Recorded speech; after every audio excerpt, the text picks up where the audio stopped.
Hello everyone, this is Adam, and as you can see here we've got Metal Gear Solid 5 Ground Zeroes.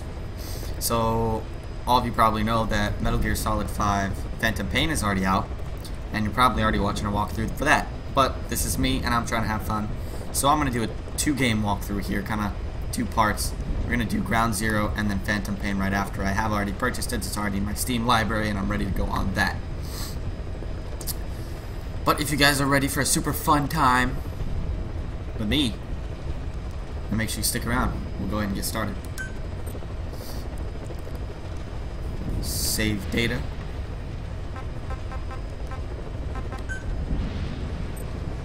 Let's check on the alright, so it's gonna give us an Xbox controller. Display settings. I want everything on max. That's not really. Graphics settings.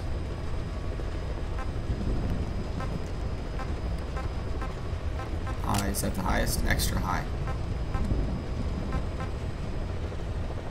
Extra high. I want everything on extra high.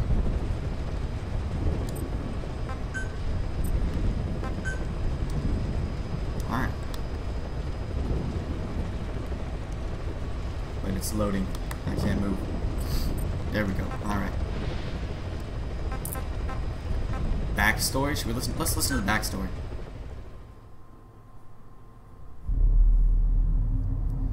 For us, there is no victory, Snake, which is the main character of this game. There lived a man who was a legend among mercenaries, a man who put together a formidable unit of soldiers of fortune long before the advent of private military companies that dared to call itself a nation. A man who, with his nation at his back, made an enemy of modern capitalist society. This is his story. We are not mercenaries, we're not a foreign legion. MSF's a business, a new kind of business. Known by code names such as Snake and later Big Boss, he proved himself as an agent of U.S. Special Forces Unit Fox, but a certain incident spurred him to part ways with the military, and he is said to have roamed the world's war zones as a gun for hire. In 1974, Snake and his partner, Kazuhira Miller, were running a small mercenary outfit in Colombia when they were visited by a man claiming to be a professor from Costa Rica's University for Peace. According to this professor, there had been several incidents involving a mysterious armed group in Costa Rica, a country without a military of its own. The professor was accompanied by one of his students, a girl named Paz, who had been abducted and assaulted by this group. The professor and Paz offered to hire Snake to drive the group out of Costa Rica. However, Snake saw through their deception in an instant. My name is, should I say Paz? Maybe Paz. And I'll do anything to protect my namesake. The professor was actually a KGB agent, and the armed group in question, backed by the CIA. The Cold War was no stranger to such overseas clandestine operations between US and Soviet agents, but the CIA's motives were a mystery. Paz had escaped from one of the CIA's group's facilities with a cassette tape. On it was the voice of a woman known as the Mother of Special Forces, the Boss, with a popular song from 1973 playing in the background. It was reasonable to conclude that the recording was made recently. Snake was stunned. The Boss was supposed to be dead. What is she doing in Costa Rica? I'll do it for the girl, for Paz. The Boss was Snake's mentor and the only woman he had ever loved. But 10 years prior, Snake was forced to take the Boss's life as part of a mission, a bitter memory that still haunted him. Despite realizing that she simply could not have survived, Snake was unable to turn the professor down. Telling himself he was intervening as a deterrent for a defenseless country, as well as to honor the virtue of Paz's name, peace, Snake departed for Costa Rica.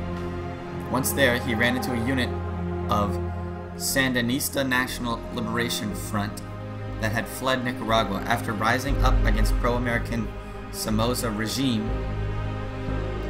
These rebels had become targets for the CIA group, who killed their comandante and left the unit in shambles.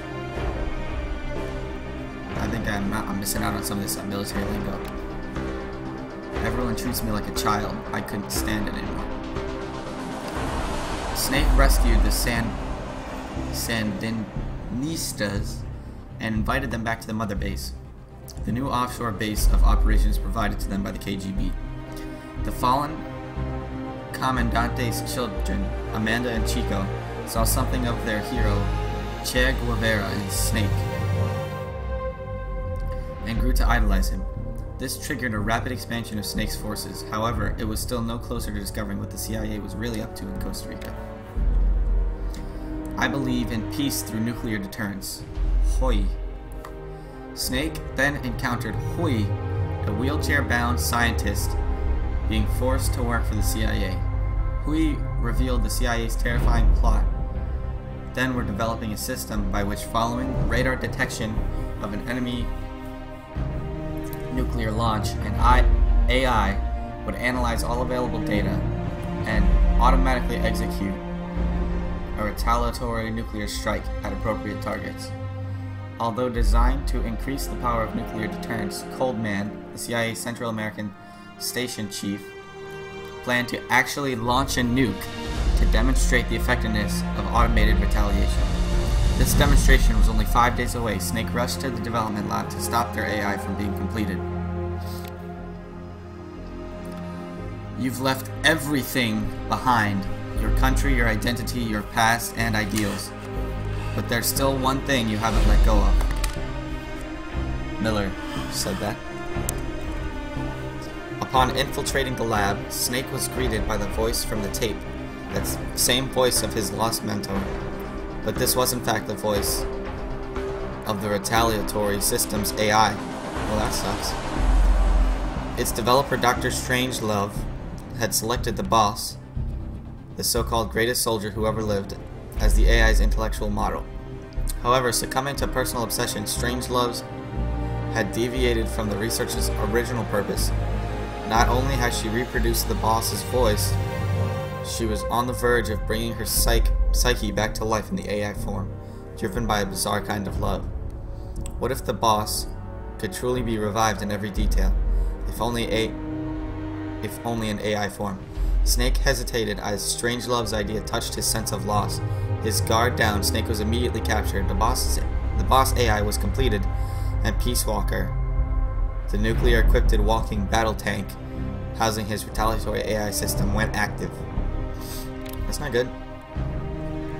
I was made to fight. I am a gun. Snake fought in vain as Peace Walker prepared to fire the nuke. But on the face of catastrophe, it was ultimately a machine that saved mankind from nuclear annihilation. The boss AI sank Peace Walker to the bottom of Lake Nicaragua, stopping the launch.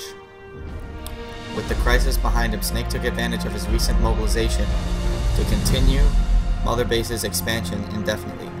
Snake understood the AI had acted to save the world, but that did not change the fact that the system, based on the boss's mind, had chosen at last to lay down its weapon. As a weapon himself, Snake felt the act to be a rejection of his life. Undeterred, Snake and Miller invited Dr. Huey, and Strangelove to Mother Base to develop Metal Gear Zeke, a bipedal weapon. They eventually equipped it with a nuclear warhead, suddenly making their unit a nuclear power. This place will no longer be my heaven. Meanwhile, Mother Base took in Paz, already an orphan but now left with even her KGB benefactor following to the end of the crisis. However, this was all engineered by an intelligence agency known as Cypher.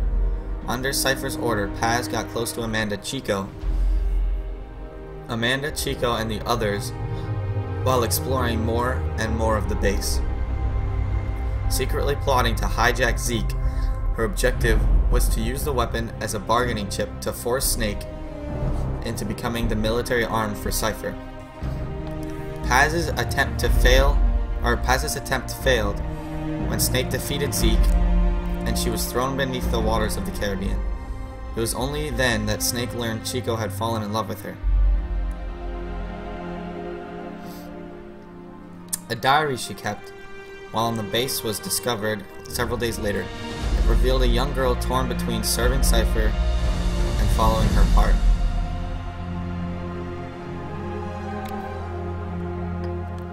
This is Chico. Cypher is holding me on a US military base in Cuba. Perhaps due to Paz revealing the existence of Snake's nuke to Cypher, the International Atomic Energy Agency contacted Mother Base to request that it agree to a nuclear inspection. If word got out that Snake's unit had a nuclear weapon, it would face severe criticism from around the world, but Huey acted on his own, informed that IAEA that Mother Base would allow the inspection.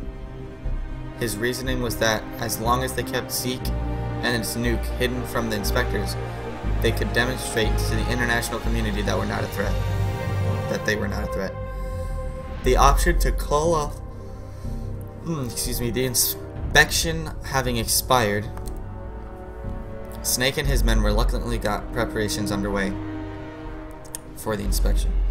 Meanwhile, Amanda deployed to Cuba to assist the Sandinistas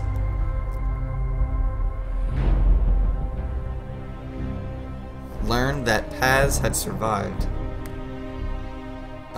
Amanda deployed to Cuba, learned that Paz had survived.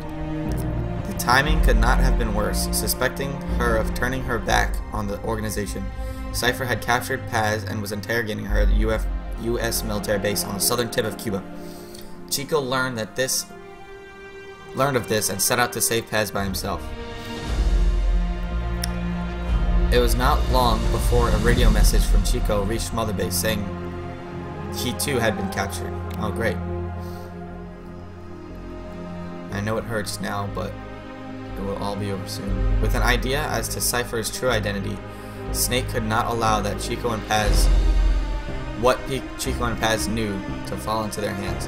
Furthermore, if he could rescue Paz, he might be able to get information from her that would help him fight back against Cypher. On the eve of the nuclear inspection, Snake made his decision to leave for Cuba. Wow. Alright, so he's leaving for Cuba to go save them, huh? Alright, so I'm actually going to make this a separate video. I didn't know that was going to be so long. And make you check out for the real part 1 in the next video. Thanks for watching, guys, and we'll see you in the next one.